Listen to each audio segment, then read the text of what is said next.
Welcome, my name is Christopher Peter. Americans constantly call for change in every election to some degree, but rarely get it in any meaningful way. Sometimes people call for change and might not actually want change. They just want a different person in power doing the same thing that everyone before them did. Real change should make our society operate more effectively and efficiently.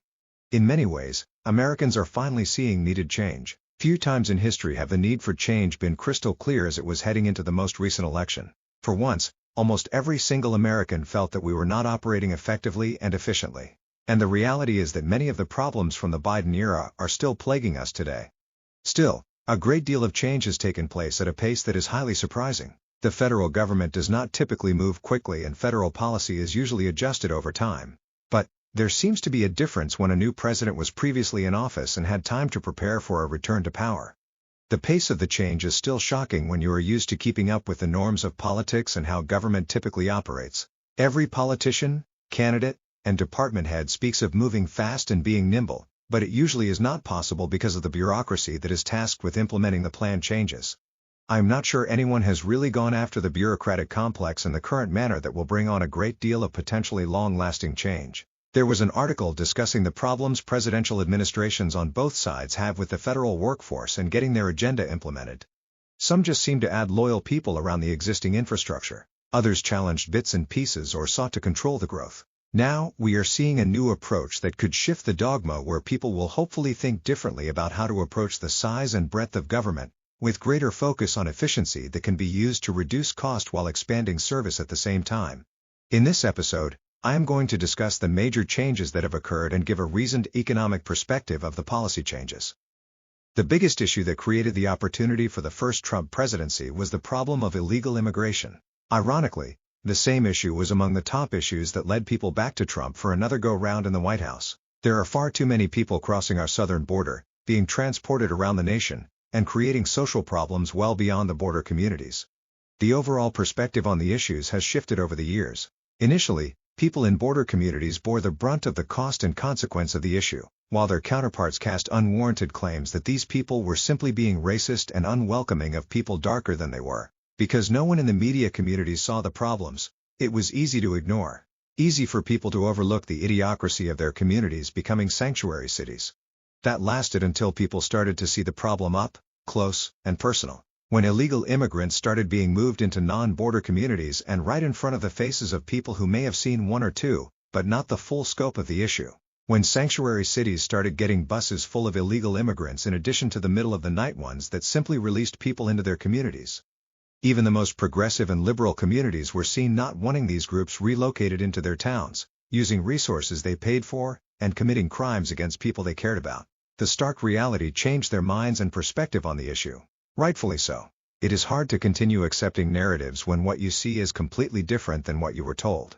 President Donald Trump is taking a much different approach on the issue this time around than during his first term.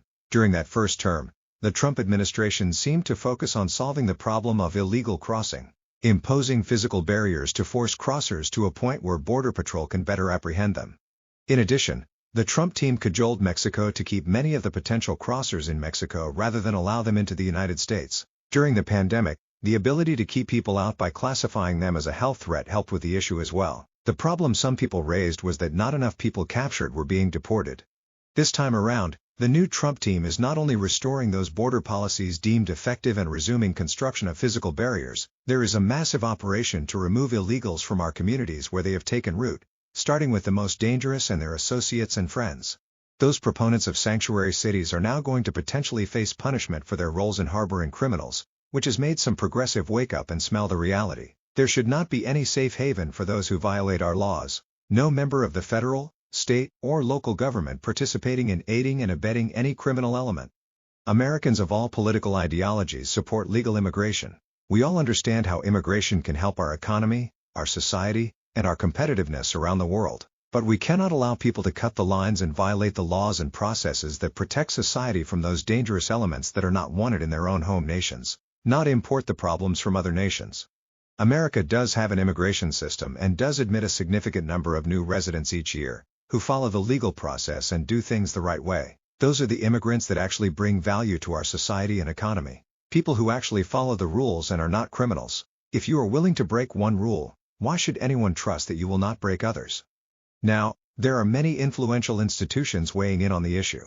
For instance, the Catholic Church is taking a stance seemingly against mass deportation. I can understand why they may take the position they did, but I disagree that enforcing laws and protecting society is in conflict with one's faith. I think protecting people is at the heart of Catholicism, and standing on the side of morality is too. I am a Catholic and understand that we are supposed to show compassion to others, but there is a need for justice and restoring law and order that is being ignored here. Let us keep in mind that these individuals are not being collected, some mass execution is being done. They are being returned to the nations of their birth or the last nation residing before breaking our laws. We are being compassionate to those who deserve it, while still being fair with the criminal element. There are some who reference outdated thinking in order to try to blur the line between legal and illegal forms of immigration. During the time of Jesus, there was a greater acceptance of nomadic behavior and people crossed borders as they saw fit. For instance, we all know the stories of going to Bethlehem for a census and leaving to protect baby Jesus. There were no visas or passports. But people still were required to prove their identities in the Roman Empire. And the culture and environment was much different. Times change and the realities of the time change the rules that people must abide by. Behaviors of bad actors tend to change the rules and regulations that people must live by from that point forward. The threats and dangers were much different then and now, I suppose. I do not think it is appropriate to excommunicate or punish a Catholic for doing their duty to enforce our immigration laws. Should they be punished for removing murderers from society because Barabbas was released by Judea? They are simply returning these people back to where they last entered from. And they are removing the ones with dangerous criminal records and associations to terrorists, cartels, and other threats. That does not conflict with our Catholic faith. Some may argue that they are doing a better job of protecting society than the Catholic Church is doing, as it is still facing charges regarding abuse of children and priests being shipped around. So Catholics cannot remove dangerous people because the church leaders refuse to? I think we need to know right from wrong. Our American sense of justice shares the same sentiment that fair and humane treatment is offered to even the worst offenders, but I think that this is the kind of hypocrisy that drives people away from religion. I was born to immigrants in the United States, so I can understand that people may feel like this could go from simply removing illegal immigrants to an attempt of stopping immigration altogether. That is a slippery slope argument fueled by hysteria. You can balance removing the criminal action while preserving the intended benefit. America needs to improve its immigration system to ensure that we bring in the best and brightest, that we can vet people in an expedited manner, and that it adapts to the times. At the same time, our system must not allow people to circumvent the process to steal from those who follow the rules. It is not fair. Governments at any level operate inefficiently, compared to private sector entities. State governments operate inefficiently, and the federal government operates inefficiently. All Americans understand this regardless of whether one is a Democrat, Republican, or Independent. And many political candidates in the recent past called for better approaches to achieve greater efficiency, but few have actually delivered on their promises. The common approach to government efficiency and cost management is to focus on slowing the growth, a weird approach to math that allows the spending addict to feel better about their bad habits and the effects it has on those around them. For instance, under this financial construct, if you spend $100 in the base year, $200 the next year, and $250 the third year, the person will claim a more effective approach because the growth was reduced. On the other hand, the actual impact is that spending increased by 150% over the base year. Now, how one perceives an issue can be impacted by the available information. For instance, in the same example, if the income that spending was funded by was higher and the growth of that income was higher than the growth of the spending, then you may feel a different way. In the case of our federal government, spending has far exceeded the growth in tax revenues, and the consequences of that spending growth are ballooning and becoming unavoidable. The percent of our federal budget spent on debt payments is almost a quarter of the annual appropriations. That is significant money going to pay back debt that is not spent on the programs and services needed in the current term. There are many legitimate programs and services that the federal government does for Americans, our businesses, and our communities. But we must remember that any dollar wasted on fraud, corruption, or simple bloat is a dollar not spent well, and one that a taxpayer was better off keeping their own household wallets and purses. Americans should be supporting any effort that can identify areas of opportunity to reduce waste and bring cost savings to fruition in a meaningful manner. The ability to not just lower the trajectory but eliminate spending is something that we should pursue, as long as there is no dip in quality of life or ability to function. But is it possible? The Trump administration believes the answer is a resounding yes. That is why President Donald Trump created the Department of Government Efficiency, run by Elon Musk to identify waste in the government and to deliver savings to the American people. And most importantly, greater insight to what taxpayer dollars are being spent on. The instant effectiveness of the new temporary agency has shook the Washington establishment and the media greatly, as it identified and made public many shocking revelations of how our tax dollars are spent, where a portion goes to what the public was told and a great deal more is funneled through different channels that may move funds to the interests of political candidates. This is alarming and can really change the way the public's view of government when it all comes out. And it is not shocking that people who potentially may see their indiscretions come to light are acting out in hysterical manners, I must say. And let us discuss some of the talking points. First, the claim of an unelected entity or agency. I find this the most ironic, where Democrats, many of whom champion the growth of the federal bureaucracy, are suddenly against unelected agencies. There are numerous unelected institutions of the federal government that impact society. The people do not elect the members of the Federal Reserve, the Federal Communications Commission, the Federal Trade Commission, the National Labor Relations Board, the Consumer Financial Protection Bureau, and many other agencies that impact our economy and society. The numerous czars appointed during Democratic presidencies were not elected by the people either. Many times, people had no idea that President Obama or President Biden were going to put a piece of critical public policy in the hands of certain appointed people. Everyone knew the Department of Government Efficiency was coming. It was no secret. People knew, if Trump was elected, the temporary department would be coming. Now, there are some people trying to tie failures of the federal government that really stem from long-term public policy issues on the government efficiency drive. But there have not been any cuts in any operationally impactful areas right now. When you look at the number of people offered a buyout or laid off, it is a pittance of the actual number of people working in these departments. These agencies and departments will be able to function with these losses, while giving the public cost savings for people not really working despite taking a bloated federal salary. When you really think about how the buyouts are being done, it is pretty genius. To provide a 9-month salary, which was already appropriated, and allow the person to find a new role that they will be willing to work at, is a good way of creating a win for all parties. The reality is that the agency is simply identifying opportunities for capturing efficiency. The department heads are the ones accepting and implementing the changes if they find it reasonable. The narrative that the team is going around reshaping the government on their own is misleading. The appointed and confirmed heads of the departments are bringing the change to the American people. The government has inspector generals in place. So why is an outside entity needed when the government has a system in place to protect against waste? Many of the same politicians making this claim also do not believe that organizations can self-regulate. That line of thinking should apply to the government as well.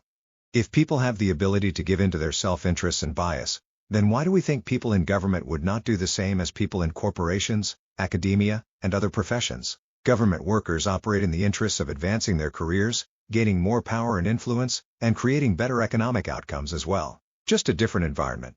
What about inspector generals? Inspector generals are not independent from the agencies they have purview of. Some may uncover some level of waste, fraud, and abuse, but may be unable to go as thorough as someone not investigating their own leadership.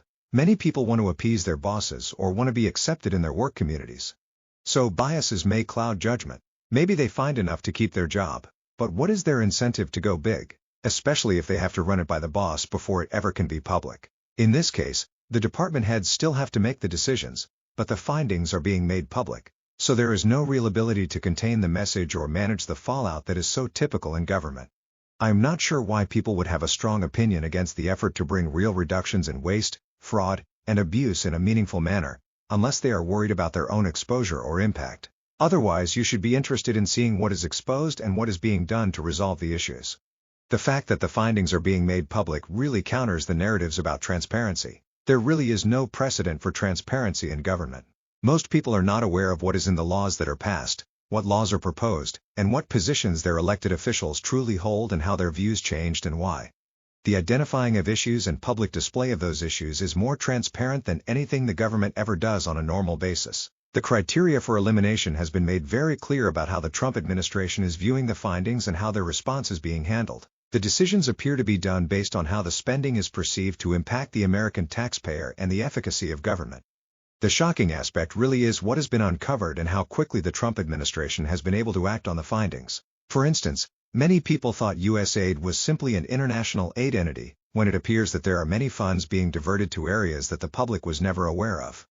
There is a need to change the mindset to one that focuses on removing the bad or inefficient behaviors from the government operations.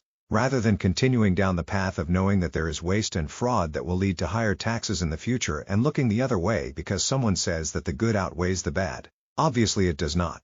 There is no ignoring the fact that a change in how the government operates was needed. We constantly hear about fiscal cliffs and pending financial crises, but little is done. The changes made by the Department of Government Efficiency will be the first step in improving how we save taxpayer funds. Money that can be used to fix many areas of our society, including the military, infrastructure, community safety, and more without having to ask people to fork over more of their hard-earned money. Too many times politicians complain about the lack of productivity of the federal bureaucracy and do little to improve the situation. They rather just hire around them or accept a lack of effectiveness. There is real value in breaking up the bureaucracy and having a government that truly works for the people, not just the sustaining of its own interests and well-being.